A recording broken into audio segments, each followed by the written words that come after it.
અમરેલીની સ્ટેશનરીમાં સરકારી પાઠ્યપુસ્તકના વેચાણને લઈ જિલ્લા શિક્ષણાધિકારી આપ્યા તપાસના આદેશ। ડીઈઓએ કહ્યું, 2 વિદ્યાર્થીઓએ પુસ્તક આપી નોટબુક ખરીદી હતી।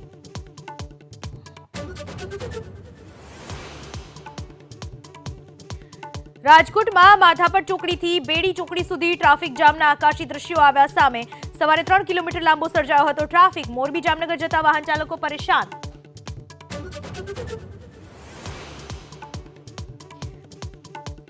ગુજરાત યુનિવર્સિટી બદનક્ષી કેસમાં અરવિંદ કેજરીવાલ અને સાંસદ સંજય સિંહને હાઈકોર્ટનો ઝટકો। સમન્સ અને ફરિયાદ રદ કરવાની માંગ કોર્ટે ફગાવી।